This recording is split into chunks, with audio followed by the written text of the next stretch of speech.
Handa na ba kayong makinig? Harapin mo ang iyong katabi, sabihin mo kapatid. Kapatid! Sa gabing ito, Humanda ka! dahil sa ayaw mo't sa gusto. Pagpapalain ka. Amen. Praise God. Sa gabing ito, mga prayer partner, mga lingkod ni Yahweh El Shaddai, ang Ebanghelyo ng ating Panginoong Hesus ayon kay San Marcos, chapter 10, verse 13 hanggang 16. Sumainyo ang Panginoon. May nagdala ng mga bata kay Jesus upang hilinging ipatong niya sa mga ito ang kanyang kamay. Ngunit pinagwikaan sila ng mga alagad. Nagalit si Jesus nang makita ito at sinabi sa kanila, "Pabayaan ninyong lumapit sa akin ang mga bata. Huwag ninyong silang sawayin, sapagkat sa mga katulad nila naghahari ang Diyos. Ito ang tandaan ninyo. Ang sino mang hindi tumatanggap sa paghahari ng Diyos tulad ng isang maliit na bata, ay hindi mapapabilang sa mga pinaghaharian niya." At kinalong ni Jesus ang mga bata. Ipinatong ang kanyang mga kamay sa kanila at pinagpala sila. Mga magulang, mga kapatid, mga lingkod ni Yahweh El Shaddai na answered prayer, ito po ang napakagandang balita ng ating kaligtasan. Pinupuri ka namin, Panginoon Kristo. Yung buhay na palakpak kay Yahweh El Shaddai. Amen. Kumusta na ang mga lingkod ng Diyos?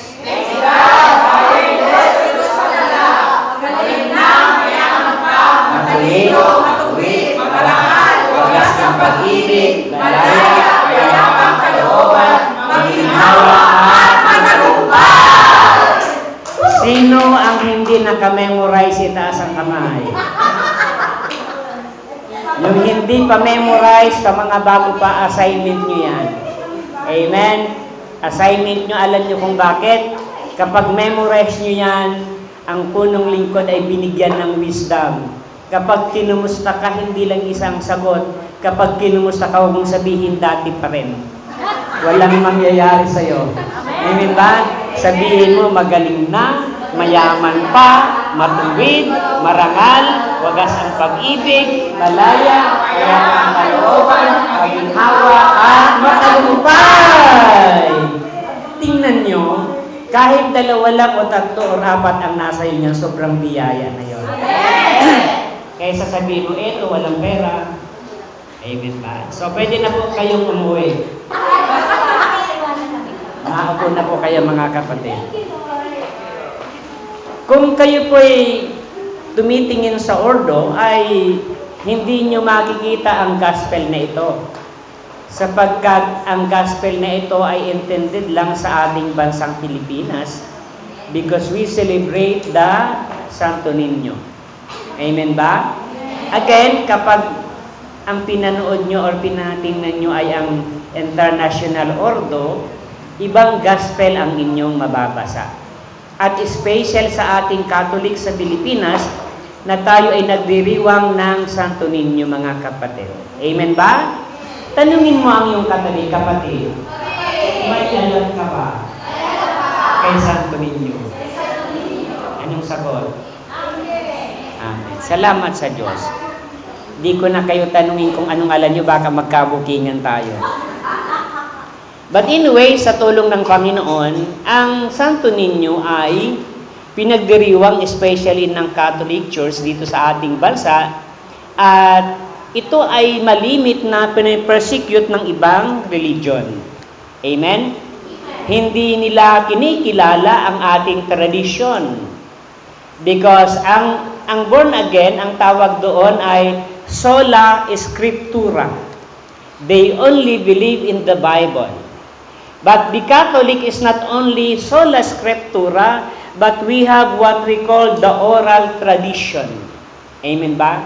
At alam nyo, bago na nagkaroon ng consolidation ang Biblia, bago na consolidate ang Bible, ay mayroon ng tinatawag na oral tradition. Ibig sabihin, before the Bible, dahil ang Diyos ay nag-exist na, mayroon ng mga tinatawag na oral tradition. At ang tawag nito sa Tagalog, sa simplified na term, salit-saling sabi. Pero sa ating kapanahon, ang tawag nito ay marites. Nakikinig kayo? Marites in the sense na kwento pa kwento tungkol sa Panginoon. The only thing is, yung pagkwento ay patungkol sa Diyos.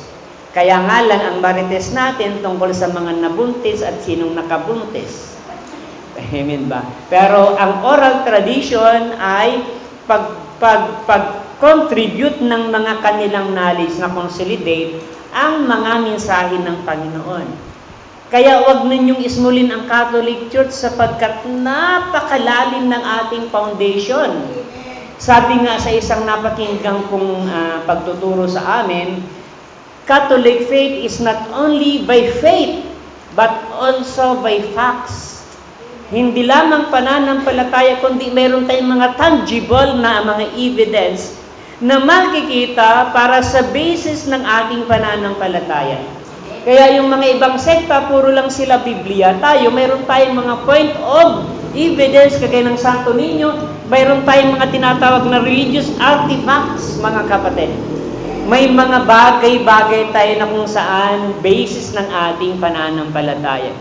And when it comes to Santo Niño, ang kanyang historical and cultural importance, the Santo Niño de Cebu is considered the oldest Christian artifact in the Philippines. Ito'y dala ni Magellan noong 1521 when the Spanish colonized the Christianity in our country.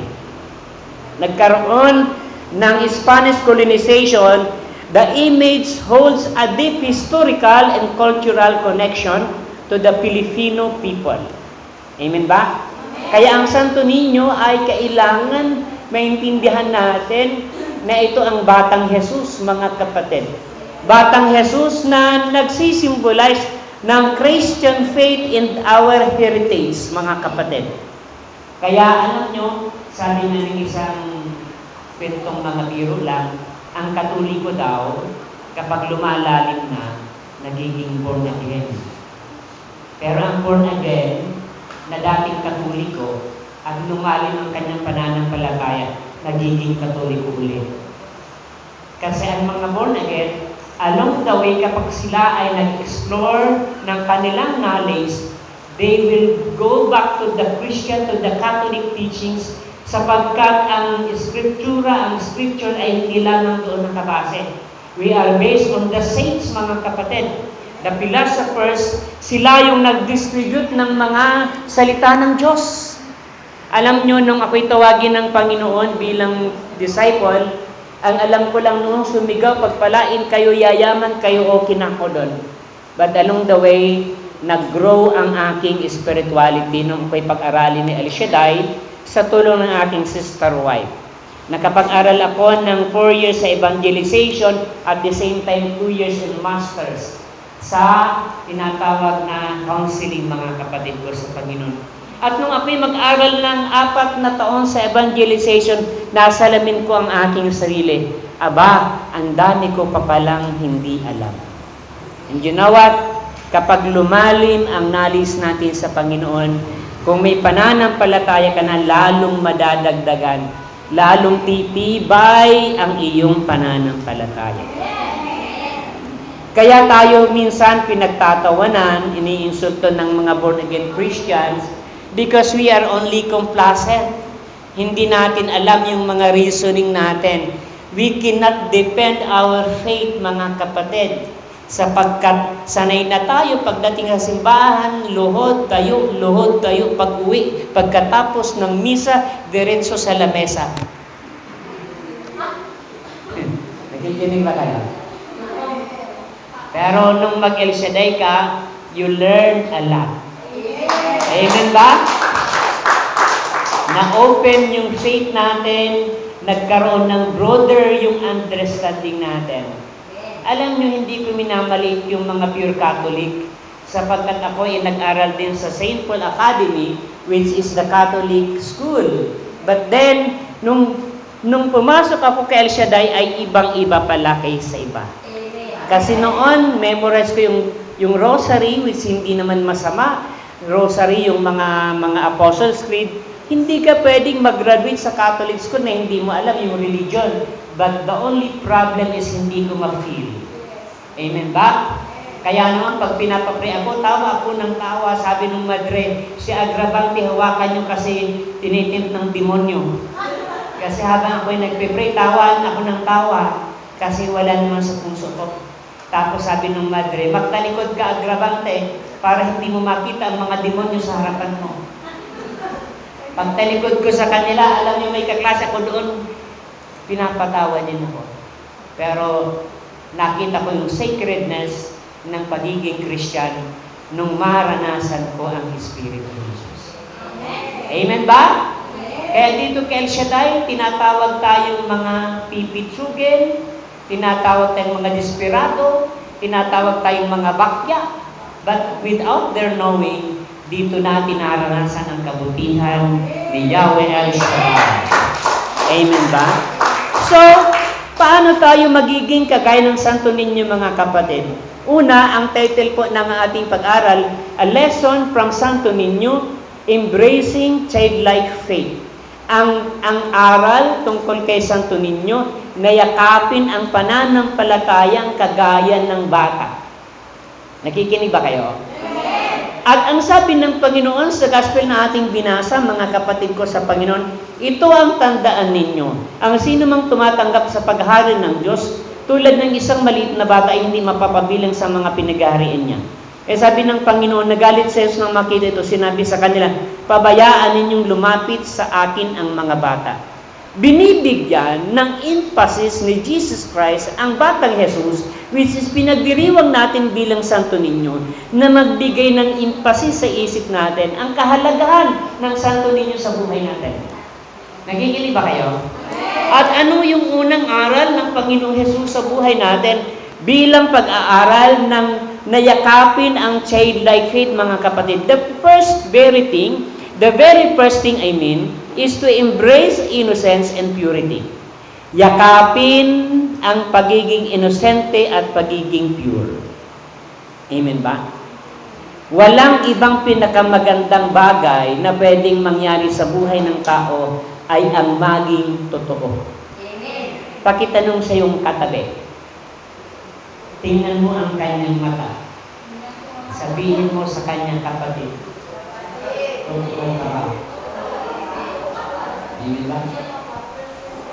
Ang pinakamabigat na bagay sa buhay natin, yung tayo ay hindi maging totoo.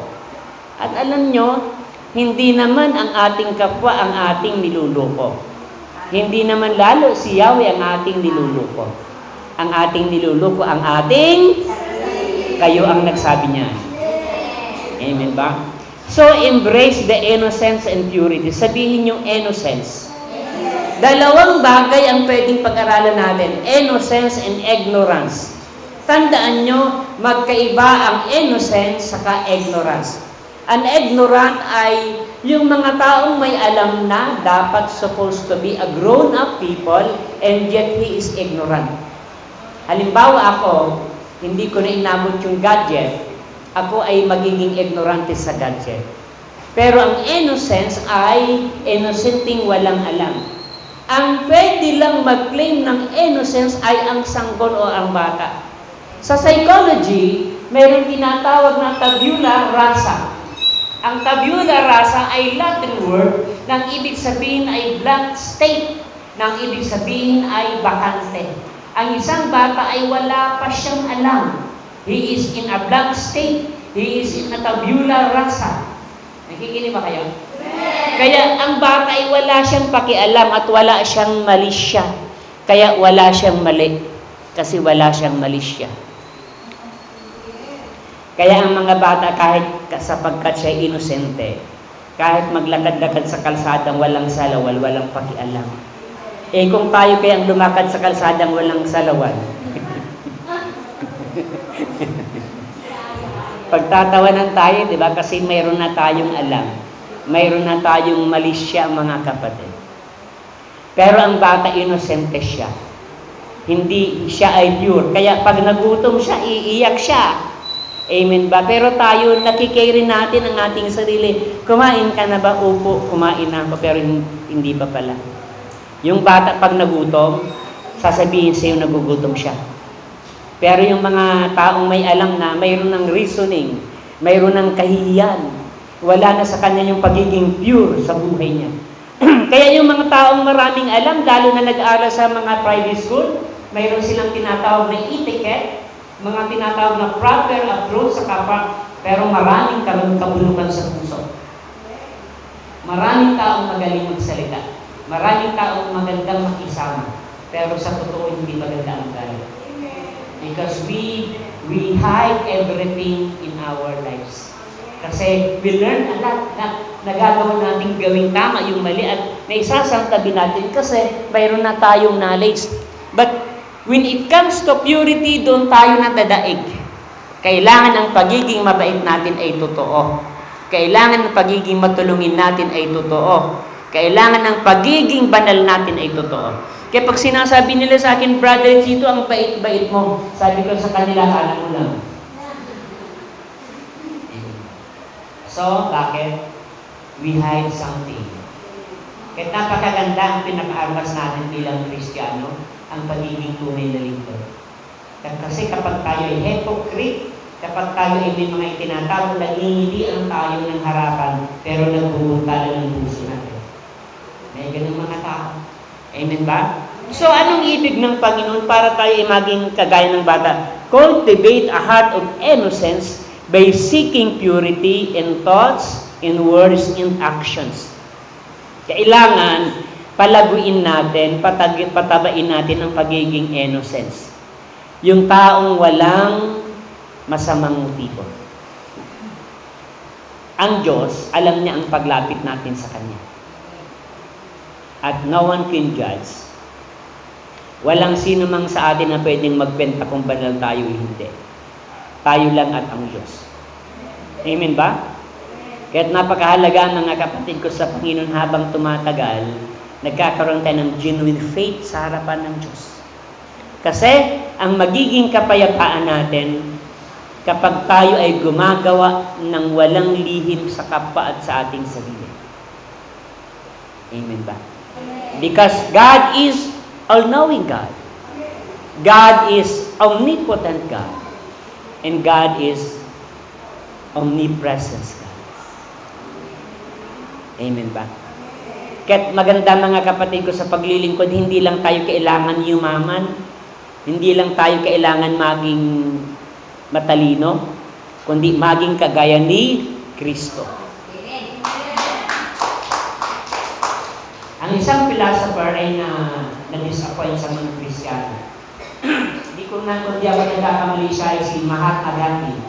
Ang sabi niya, I like your Christ, but I don't believe in Kristo. Gusto niya ang Kristo natin. Sapagkat ang Kristo natin nagtuturo ng pagpapatawad. Pero hindi niya maramdaman sa mga tagasunod ni Kristo. Amen ba? Minsan, babad na babad tayo sa Biblia, babad na babad tayo sa salita ng Diyos. Pero pag uwi natin sa bahay, aba, kakampi natin ang demonyo. Amen ba? Medyo patawad-tawagin nyo kasi medyo masakit talaga ako magsalita. Sabi ko nga nung kay Lord, magbabago na kung hindi na ako makakapanagin. Pero bahagi yun ng aking pag-praise. Amen ba? So, mga lingkod ng Panginoon, napakahalaga na i-cultivate natin ang pagiging innocent. In seeking, we have to seek a pure heart before the Lord. Amen ba? At doon lamang tayo makakaranas ng pagtulong ng Panginoon. Because we can never mock God. Sa bandang huli, i-reveal tayo ng Diyos. Sabi ng isang foreigner, ang nakakatakot sa aming bansa, wala nang totoo. Ang prutas contaminated na, ang mga gulay contaminated na, ang pagkain marami ng preservatives. Ngayon, pag bumili ka ng sili dyan sa Manila, aba, isang linggo na hindi pa nabubulok kasi binalot ng wax. Pag bumili ka ng apple, bulok na yung loob ng apple, pero yung ibabaw makintab pa kasi meron siyang preservatives. Kaya sabi ng isang pastor, okay lang na hindi totoo yung mga kinakain natin. Okay lang na kontaminado na yung mga prutas at pagkain ang nakakatakot, pati tao ay hindi na totoo. Amen ba? Mahirap mag-amen dun, di ba? Mahirap iminan yun, ano po? Mga lingkod ng Panginoon, we have to embrace innocence. Hindi mo natin yun magawa kasi tao pa tayo na may limitasyon. And we are prone to make sin. Kasi kaya nga kailangan natin ang Diyos kasi hindi tayo banal. Kaya kailangan natin ang Diyos sapagkat tayo ay marupok. Sabi ni Imelda Papin, ang tao ay marupok kaya daling lumimot. Sabi pa ng isang kanta ni Ibayuinyo, tulak ng bibig, kabig ng dibdib. Mayroong laban ang isip at puso. Iba yung sinasabi natin sa nararamdaman. Mayroong kalaban ang ating sarili. Kaya ang kalaban natin hindi yung katabi mo. Ang kalaban natin hindi yung neighbor nyo, kundi sarili natin mismo. Amen. Amen ba? At isang pinakamagulong tao yung hindi niya nakumbinse ang kanyang sarili na magtiwala sa Diyos. If you cannot convince yourself that there is God, mahihirapan ka sa buhay. Amen ba? Pag naglingkod tayo sa Panginoon, kailangan kumbinsido ka that there is always God and meron ka rin God. Sabi ko nga, pag nanood ka ng pelikula, nanood ka ng TV ng drama, umiiyak ka, because you believe na ang bida ay inaapi. Nakalimutan mo na may director pala. Amen ba? Pag nanonood ka ng drama, nai-emote ka, nararamdaman mo na may nangyayari, pero hindi pala. Minsan naniniwala tayo sa pelikula na may director scripted na. Umiiyak tayo, nasasaktan tayo, tumutulong tayo sa bida. Kasi naniniwala ka, may sympathy ng bida pinapatay, pero hindi mo alam, yung director lang pala. Naniniwala ka sa isang pamamagitan, naniniwala ka sa isang drama, pero minsan ang Diyos hindi na wala. Maraming taong naniniwala sa drama, pero sa Biblia hindi naniniwala. Ituloy niyo yung palakpak niyo.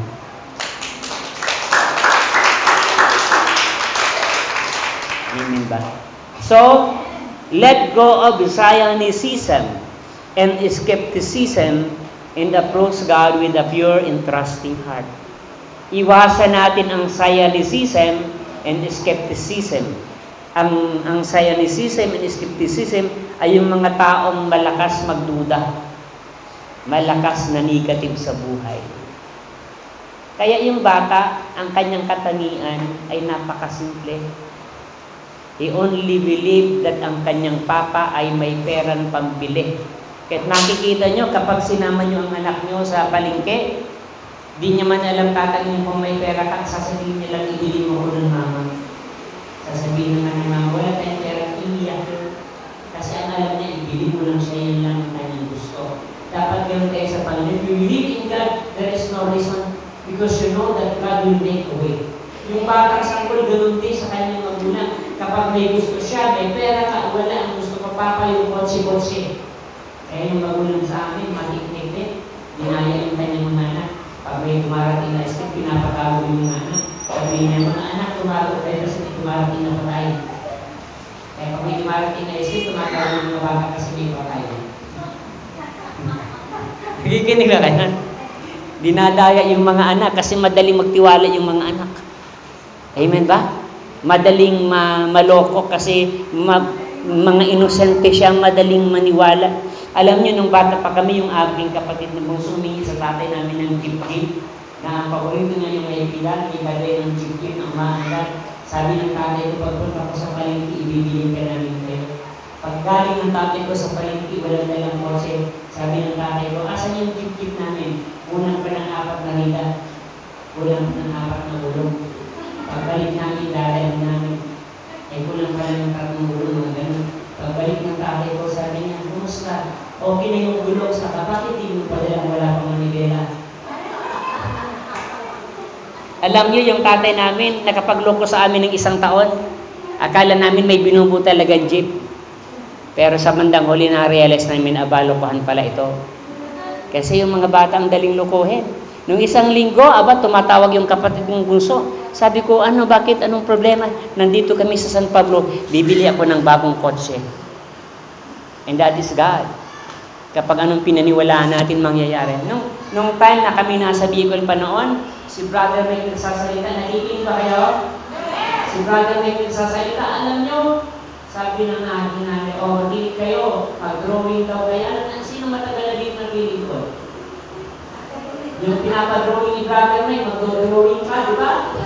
Kung ano gusto mo, mag-drawing ka. Kaya sabi ng nanay ko, mag-drawing na kayo. Ang pinadrawing sabi ng nanay ko ay isang speaker at isang mic. Sabi kasi ng nanay, gusto ko maging preacher ka. Yung kapatid ko, ambisyonado, hindi speaker ang drawing, kotse, aeroplano, pera. Alam niyo nangyari? Yung pamilya niya nasa Canada ngayon, pupunta Canada, galing sila ng Dubai. Kaya sabi ng nanay ko, nung makaranas namin yung blessing sa aming pamilya ni Salay, anak, huwag ka nang magtrabaho, tagapanalangin ka lang. Alam niyo, inuutusan ako ng gusto kong kapatid na babae na magsalo ng tubig. Sabi ko sa kanya, di mo ba namin yung tagapanalangin na ako? Joke lang yun. Amen ba?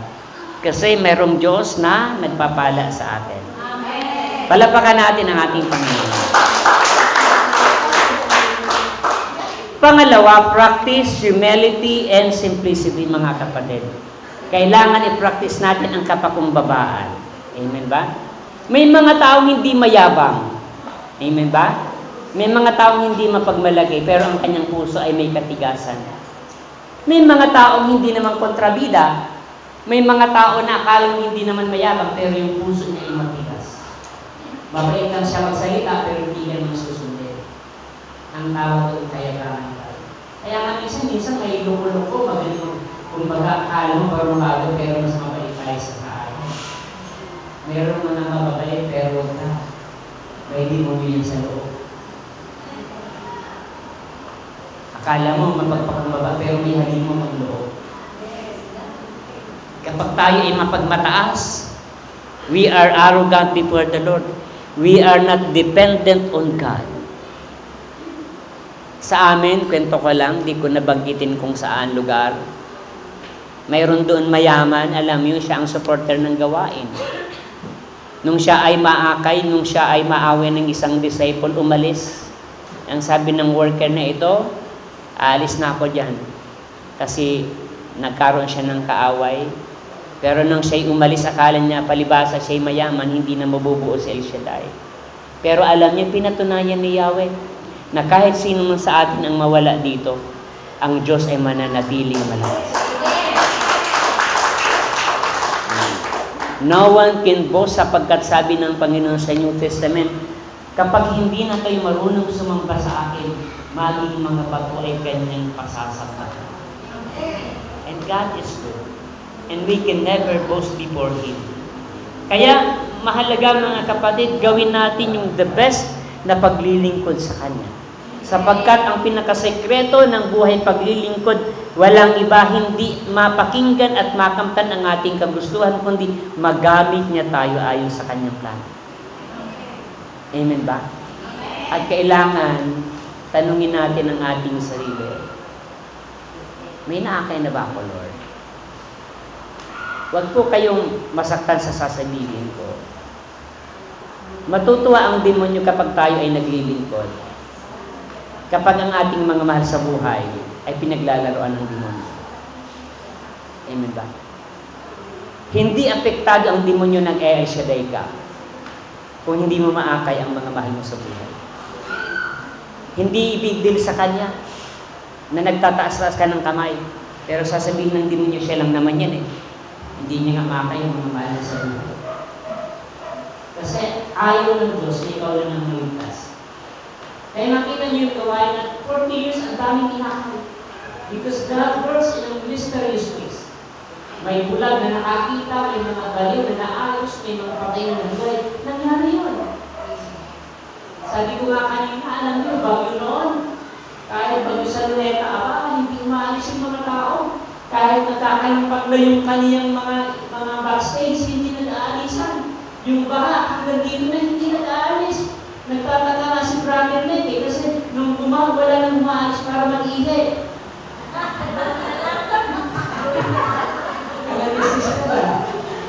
Sabi ni Brother Rick, ang gagaling nyo, kanina hindi pa ba alis kayo ng alis para mag-iye. Nung magbaha, nandiyan na lang umiiye. Kaya sabi ni Brother Mike, himala yan. Amen ba?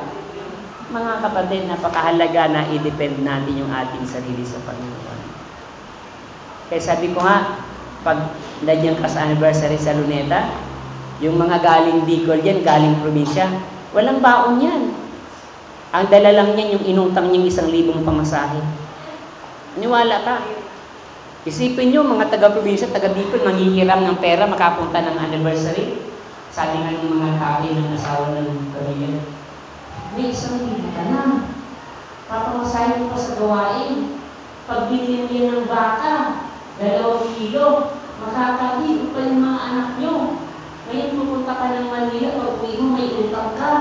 Sabi ng asawa, aba, pag binili ko ng 2 kilo baka, pinamagaan, isisiyan mo lang. Pero pag ang pamasahe ito, binigay ko kaya siya dahil habang buhay magpapala. Amen ba? Kapag ipon ka ng ipon, wala ka namang maiipon. Kung sino mga kuripot, siya pa yung kulang. Nakakita na ba kayo ng kuripot na yumaman? Wala naman, laging kulang eh. Minsan, obserbahan nyo, totoo po, yung mapagbigay sila yung yumayaman. Akala mo nakakalaman ka, hindi, nilalaman ng sarili ko. Kasi the more we become kuripot, the more na tayo nahihirapan. Amen ba? Kahit napakahalaga na tayo ay i-depend natin ang ating sarili. Sabi ng Panginoon, if you want to follow me, you have to deny yourself.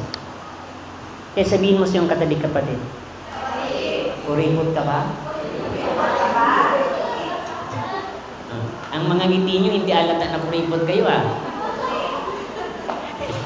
Palapakan natin ang Panginoon. Amen ba? Embrace humility by recognizing our dependence on God and acknowledging His sovereignty, mga kapatid. Amen ba? Trust God's promises unconditionally. Magtiwala ka sa Diyos, anuman ang mangyari. Yung choir natin na na-convert dito sa gawain, isinantabi niya ang lahat ng mga hindi kaaya-aya sa Lord. Nung ang kanyang mama ay magkasakit, hindi niya na dinala sa, anong tawag nun? Parang patawas, albularyo. Kasi sabi niya, Brother Chito, nung ang nanay ko ay lagi nasa albularyo, lagi may sakit. Nakikinig ba kayo? Lagi siyang may sakit. Kaya sabi ng kapatid niyo, idala mo yan sa albularyo. Sabi nung kasama natin, choir, Brother, hindi ko idadala. Sabi ng mga kapatid, idala nyo sa albularyo, ipalibasa yung choir natin nanindigan kay El Shaddai. Ayaw niyang idala sa albularyo. Sabi ng mga kapatid, pag namatay ang nanay, bahala ka dyan. Alam nyo ang pananagutan, ang sabi ng babaeng choir. Sabi ko sa kanila, Brother Chito, kay mamatay, kay mabuhay si nanay, kay El Shaddai ko yan ibibigay. Nakuha niyo ba? Ang taong nagdedepende sa Panginoon, hindi inaakura ang mga bagay. Hindi kinokompromiso ang mga bagay. If you are really believe in God, you have to trust Him. Nung ako ay makita ng kaklase ko, aba, brother, ano bang mga tinitinda mong gamot? Kasi ang dala kong bag noon, yung bag na parang pagtitinda ng gamot. Sabi ko, preacher na ako, brad. Mga tingin-tingin ng mga tao sa amin, preacher pala yun si El Shaddai, siguro nakakarami ng pera yan. Ganon yung kanilang chismis. Alam niyo mga kapatid, ang sakit noon. Kasi pag nag-assign ka sa province, wala naman talagang love offering. Alam niyo, ang sakit noon mga kapatid, pero pinanindigan ko yun, na ako'y maglingkod sa Diyos. Na kahit gaano kabigat, nanindigan ako doon mga kapatid ko sa Panginoon. Kaya nga isang napakagandang bagay nung ako ay ma-assign sa Cotabato City, sabi nung head namin, pagdating mo dyan sa Cotabato City, sinong taga Cotabato dito? Pagdating mo dyan sa Cotabato City, 3 ang gawain. Nung dumating ka, 2 na lang. Kasi nagsisilindilan. Sabi ko doon sa isang prayer meeting, sabi ko, sister, okay, tumigil. Kasi ako yung blessing nyo. Nakakaya naman ako yung leader, mawawalan ng gawain. Sabi niya, brother, wala naman yung mag-recovery. Sabi ko, okay, mag-recovery. Basta magawa ng gawain. Pinumuntikan ko yung walang recovery. Alam niyo, pagkatapos ng ilang buwan, tinanong akong padre doon, Sir Davis, at Kainta, Brother Chico, ilang buwan wala kang recovery. Binayaran na. Kaya kapag tapat ka sa paglilingkod, nagtitiwala ka sa Kanya, ang lahat ng bagay ay kayang isupply ng Lord. Kaya sabi niya sa akin, Brother Chito, sumama ka na sa akin. Magtrabaho tayo, magnegosyo tayo, ilan bang sweldo mo dyan? Bigyan kita ng 200,000 a month, magsabay ka sa akin. Sabi ko, hindi ako sasabay, brother, hindi ako sasabay, classmates. Aba, ang galing mo naman. Bigyan kita ng 500,000. Sabi ko, hindi ka ba nagbibiro? Oo, basta magsipag ka. Bitawan mo yung pag-preacher na yan. Sabi ko, Brad, kahit magkano hindi mo kumaalis dito. Kasi ang biyaya ni El Shaddai ay sapat-sapat. Sabi niya, kung bigyan kita ng 1 million, sabi ko, mag-usap tayo na.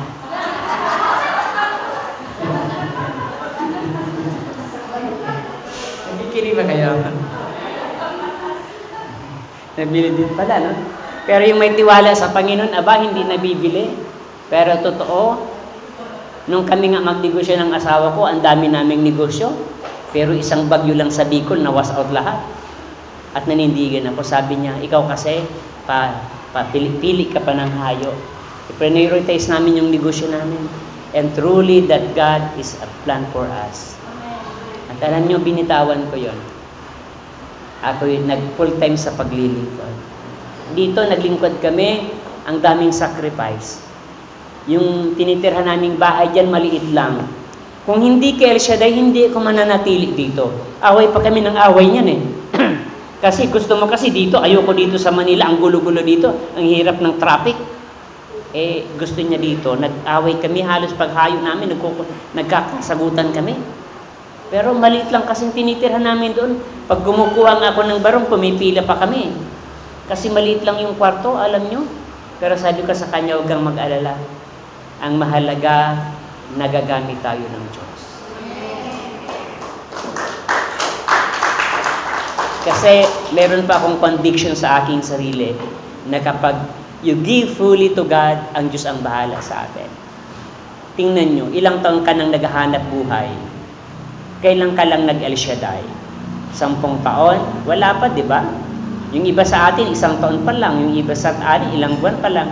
Pero tanungin mo ang iyong sarili. Halos buong buhay mo naghanap buhay ka. Wala namang nangyayari minsan, di ba? Kain, tulog, wala utang, bayad, utang. Yung buhay natin, napaka-miserable. Pero nung dumating ang Panginoon, nagkaroon ng kaganapan ng buhay natin. Kaya sabi ng punong lingkod, life is simple, don't make it complicated. Simple lang ang buhay, huwag mong gawing komplikado. Amen ba? We have to trust God unconditionally. Basta maglingkod ka lang, basta lumapit ka lang sa Panginoon, and everything will be okay. Amen ba? Kapag nakita ng Diyos yung kalidad ng buhay paglilingkod natin, mga kapatid ko sa Panginoon, maniwala ka. Sa 7 taon ko dito sa Rizal, lagi kong ipinapangahas. Kapag hindi kayo yumaman, kapag hindi kayo pinagpala sa paglilingkod nyo, sumbatan ninyo ako. Siguraduhin nyo din lang na tama ang paglilingkod nyo. Huwag nyo kong sumbatan kung gumagawa kayo ng mali. Pero ang ipinapangako ko, kapag nakapaglingkod ka ng tama, hindi ka pababayaan ni Yahweh. Amen ba? Pero pag pinagpala kayo, huwag nyo na akong hanapin. I-text nyo na lang ako. Amen ba? So mga lingkod ng Panginoon, sabi ko sa Lord, Panginoon, huwag mong hayaan na mapahiya ang mga taong naglilingkod sa iyo. Kasi, sabi nga ng isang nasa abroad, Brother Chito, nai-imagine mo ba? Sabi ko, ano yun? Yung kakapadala mo pa lang ng pera, masaya ka na kasi nakapadala ka na ng pera sa nanay mo. kahit nagbabayad ka pa sa abroad ng ilang buwan. Ang sarap ng pakiramdam, brother. Pero maya-maya tatawag yung kapatid mo, sasabihin, ate, magpadala ka kasi natapilok ang nanay sa CR, nabalian ng paa, kailangan iuwi. Nai-imagine mo ba, Brother Chito, nakakapadala ko pa lang ng pera, binabayaran ko pa, sobrang pagod, puyat at hirap at awa sa nanay ko, tapos mababalitaan ko, nagkasakit na naman ang nanay ko, magpapadala naman ako ng pera. Saan ko ilalagay ang tapang ko? Sa pananampalataya, meron ako na hindi ko kaya magpasan. Pero hindi ako nakaibig. Pero sabi niya, huwag kang mag-alala, huwag kang malungkot. Gaano kabigat ang problema ko, si El Shaddai ang bahala sa akin. Amen. Amen ba? Kahit gaano kabigat ang problema mo, kahit gaano kabigat ang karamdaman mo, kapag hindi ka pa sumusuko, magkakaroon. Pero pag sinabi mo, Lord, suko na ako, sasabihin ng demonyo ng ama ka, kasama na lang tayo. Kaya yung tao na dumigit up, laging naglilingkod sa Panginoon, mararanasan ang kabutihan ng Diyos. Amen ba? Sabihin mo sa kapatid, isaksak mo yan sa isip mo. Kumain na tayo lahat.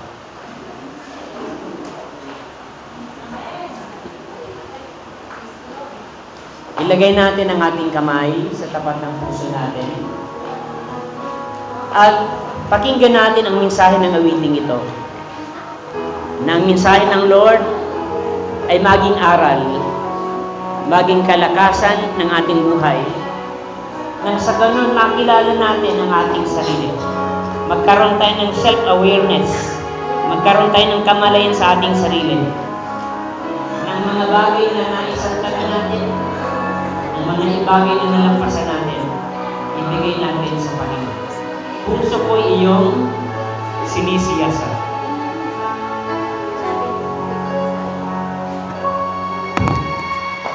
Puso ko iyong sinisiyasan. Buhay ko iyong alam.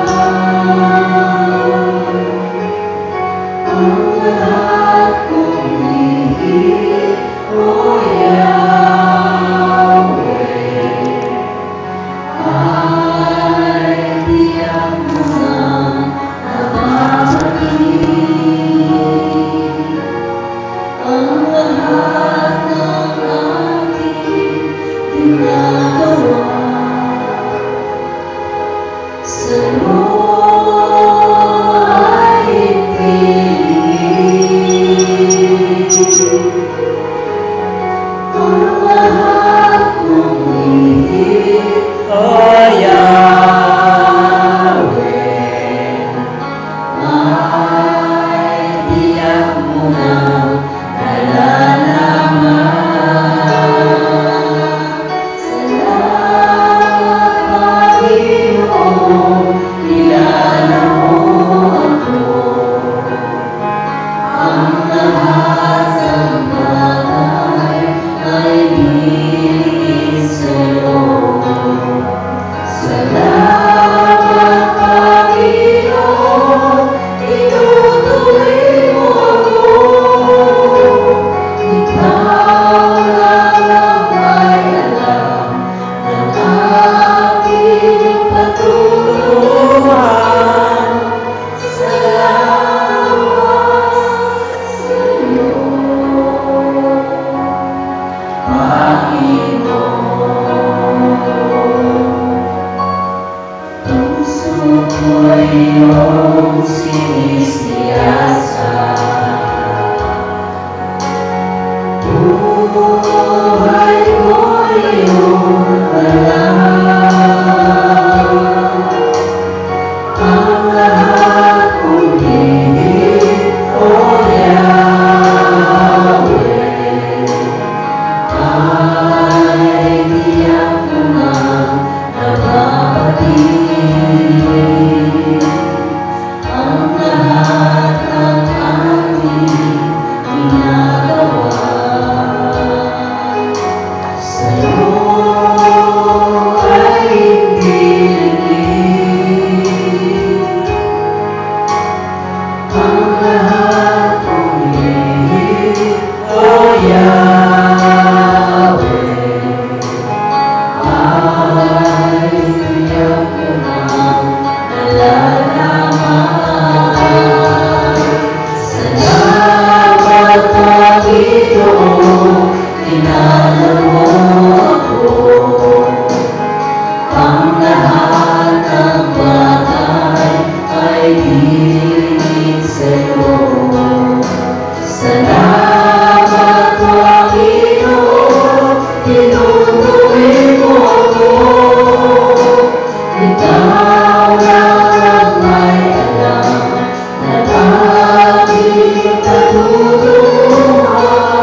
Salamat sa iyo, Panginoon. Tinutuwid mo ako.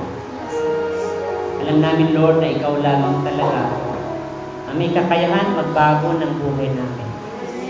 Ano man ang aming pagpupunyagi ng aming sariling lakas ay kulang.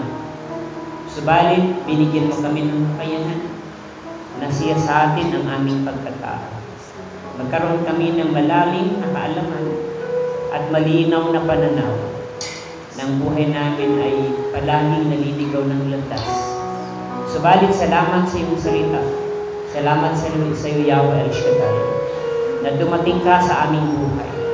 Nagkaroon ng liwanag, nagkaroon ng kapayapaan, nagkaroon ng kapanatagan ng aming buhay dahil sa pagtuturo mo sa amin. Salamat, Panginoon, sapagkat mahal mo kami. Salamat, Panginoon, sapagkat may malasakit ka sa amin. Salamat, Panginoon, sapagkat wala na kami ibang Diyos na mapupuntahan. I-bless mo, Lord, ang mga lingkod mong narito ngayong gabi. Alam ko pong rinig na rinig mo ang kanilang mga nasa isip. Basang-basa mo ang kanilang mga iniisip.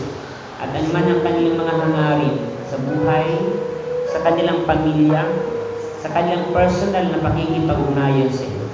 Samahan mo kami hindi lang sa oras ng prayer meeting, kundi sa araw-araw ng aming paglalakbay sa mundo ito. I-bless mo, Lord, ang kanilang buhay. Kung may mga problema man, kung may karamdaman, mga kaguluhan, dalangin ko, Lord, ang iyong pagtulong. Ilayo mo kami sa mga sakuna, ilayo mo kami sa mga kahirapan, bagkus pagtagumpayan mo kami sa buhay na ito. Pagpalain mo, Lord, ang mga lingkod mong nangunguna sa gawain mong ito. Simula ng gagawa, mga aawit mo at manunugtog, ang lahat ng tumugon at ang mga sikretong tumutulong sa gawain mo ay pagpalain mo, Yahweh El Shaddai. Patuloy ka mag-raise up ng mga kaluluwa sa lugar na ito at gawin mo kaming mature sa pananampalataya. lumago ang aming buhay, spiritual, at matuto magpakabait sa iyong harapan. And Father God, sa gabing ito, inaangkin po namin ang 100% kahilingan ng mga lingkod mong ito sa pangalan ni Jesus. Sabihin natin, yes, Lord. Yes, Lord. Amen, Lord. Amen, Lord. Answered prayer na kami. Answered prayer na kami. Sa ngalan ng Ama, ng Anak, ng Espiritu Santo. Amen. Magandang gabi.